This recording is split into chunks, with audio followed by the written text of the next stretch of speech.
좋은 에너지가 느껴진다.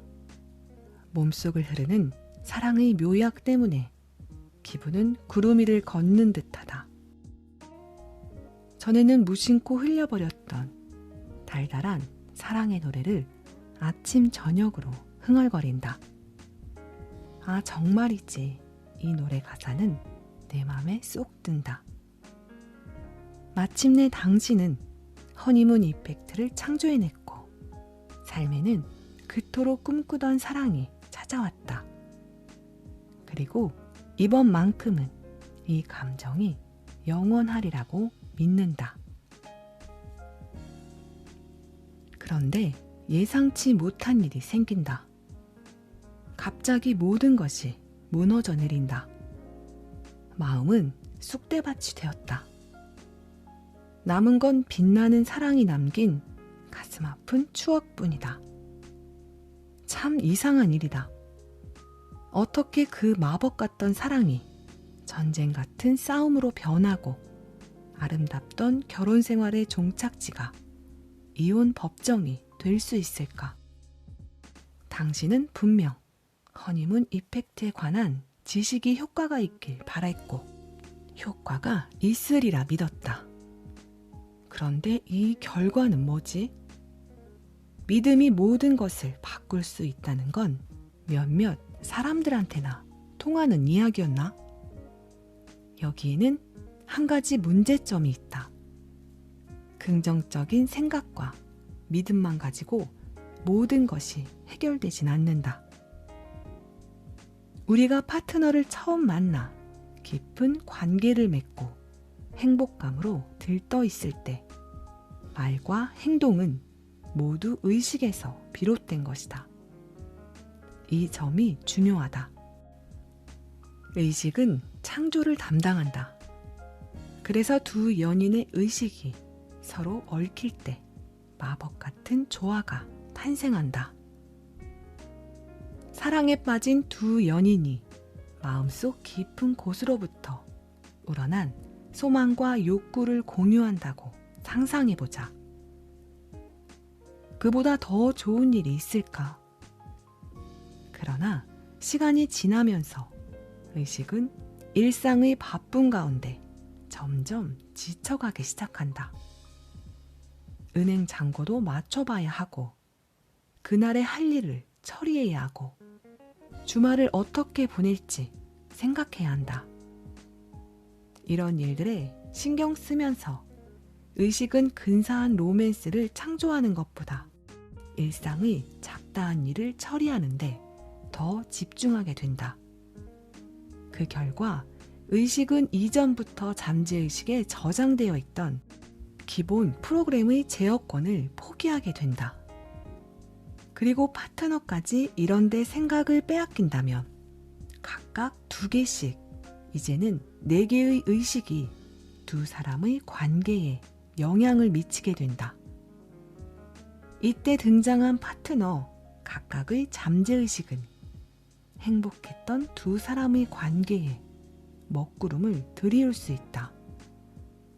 의식이 집중을 잃을 때 덩달아 허니문 이펙트의 창조력도 상실된다.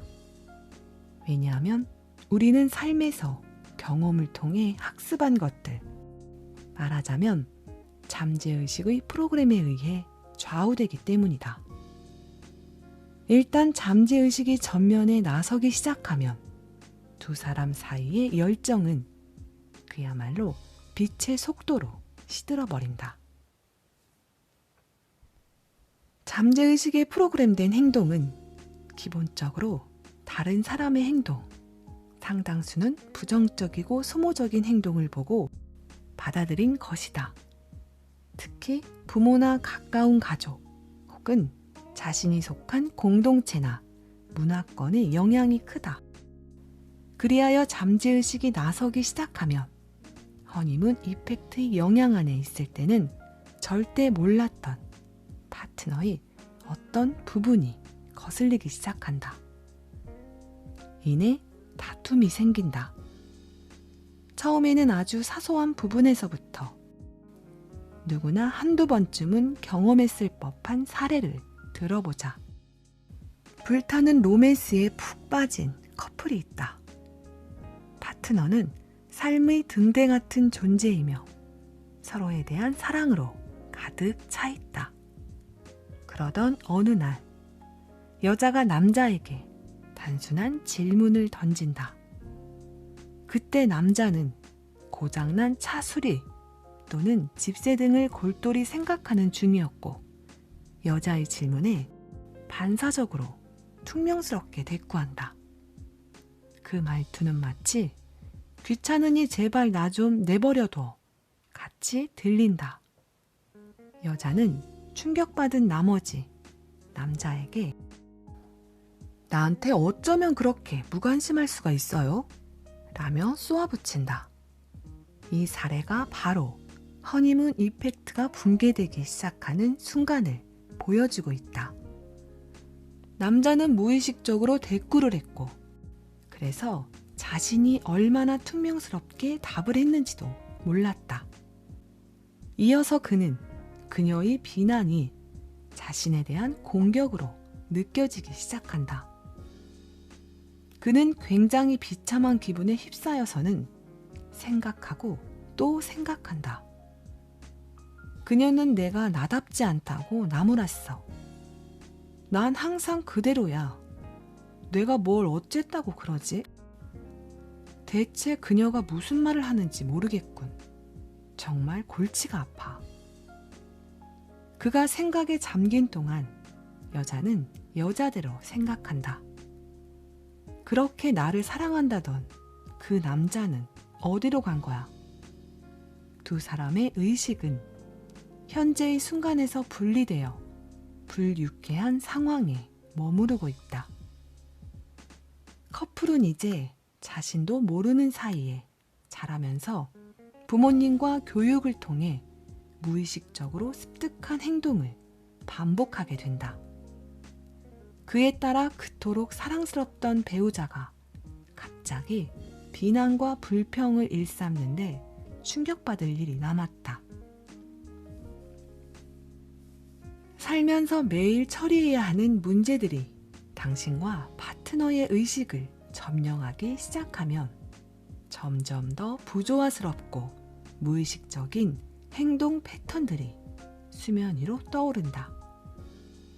이내 커플은 서로를 아끼고 사랑하던 마음은 뒤로 한 채 상대방의 고약한 습관에 집중하게 된다. 그럴수록 방어적인 자세로 상대방의 잘못을 지적하려 들 것이다. 그는 절대로 청소를 안 도와줘. 아내는 치약 뚜껑을 제대로 닫아놓는 적이 없지. 등등. 처음 사랑에 빠졌을 때는 보이지 않던 것들이 이제 눈에 들어오는 것이다. 심지어 온라인 데이트 사이트를 통해서 만난 커플이라면 가입비를 환불받아야 한다고 생각할 수도 있다. 그는 자기소개를 정직하게 적지 않았어.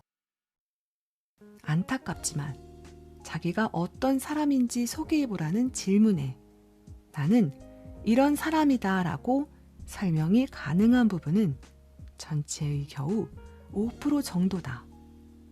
아무리 자세하게 자기소개를 한다고 해도 우리는 그 사람을 제대로 파악할 수 없다. 주어진 정보는 5%뿐인데 그 사람의 대부분을 지배하는 95%의 잠재의식은 감추어져 있기 때문이다. 그래서 전혀 짐작하지 못했던 상대방의 95% 때문에 커플들은 마법 같은 사랑에서 빠져나와 다시 예전의 삶으로 돌아간다. 생각해보라. 데이트 첫날 불쾌하고 거슬리는 행동을 하는 상대방을 계속 만나고 싶은 사람은 없다. 이제 당신은 자신의 기대가 너무 높은 건지 지금 불만스러운 이 관계를 그냥 덮어놓고 지내야 할지를 고민할 것이다. 그리고 이렇게 말한다. 사는 게 다 그렇지 뭐. 좋은 면이 있으면 나쁜 면도 있는 거지. 아니면 겉으로나마 좋은 관계를 유지하려던 노력을 포기하고 관계를 청산할지 고민한다. 이건 지옥이야. 난 이렇게는 못 살겠어. 그리고 당신은 예전에 느꼈던 설렘을 찾아 다시 어디론가 떠날 것이다. 이렇게 불행한 관계를 반복하게 하는 범인은 눈에 보이지 않는다. 보이지 않는 범인은 바로 당신과 파트너의 잠재의식의 프로그램된 행동이다. 의식은 자신의 소망대로 연인을 찾고 그 관계에서 행복을 누리려고 하지만 잠재의식은 의식이 창조한 것을 모두 파괴한다. 이제 의식과 잠재의식의 관계를 이해하고 잠재의식의 부정적인 프로그램을 바꾸는 법을 알아보자.